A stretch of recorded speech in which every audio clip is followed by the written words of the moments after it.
Mm. Mm.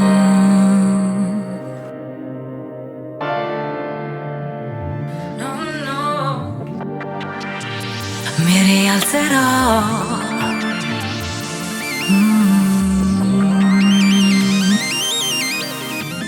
Lascio che mi scaldi. Cado in un dirupo, mi rialzerò. Con ferite da leccare. Come un geco in alto io mi arrampico. Lascio che mi scaldi il sole. Allucinazioni che confondono, ma non smetto di sperare. Scrivo la mia storia, questo è il mio show. E continuerò a lottare. Nato in un luglio afoso sotto il segno del leone, focoso come il sole che brucia la mia regione.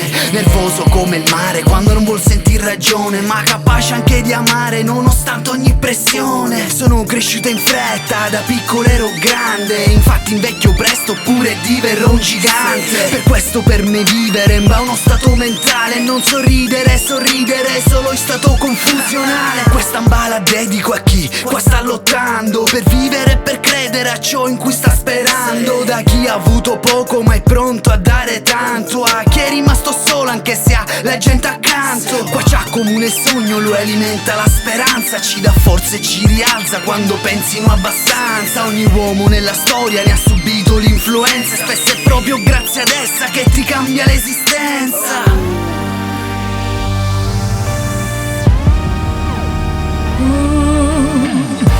E cado in un dirupo, mi rialzerò. Con ferite da leccare.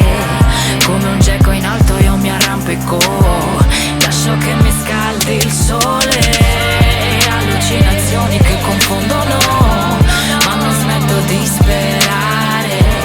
Scrivo la mia storia, questo è il mio show. E continuerò a lottare. Passo notti insonni sputando fumo e rime. Il colmo è che io inseguo un sogno ma senza dormire. Di giorno al lavoro aspetto di finire. Sono un altro schiavo che qui rischia di impazzire. Ma un orologio d'oro non fa il tempo più prezioso. Non ho niente al polso ma sai anch'io sono ambizioso. E se devo fare posto per un posto scandaloso, a questo punto sposto Milan va punto più inalteoso. È molto meglio perdere sapendo di aver dato che darsi per arresto senza averci mai provato. In fondo quando scade già si sa per tutti uguale. La scelta delle strade, i suoi tragitti a farci male. Di certo t'assicuro senza mente non c'è corpo. Il segreto è tener duro anche quando accusi il colpo. Sta vita è troppo breve, bare per piangersi addosso. Tu devi volerle bene anche quando le dai addosso.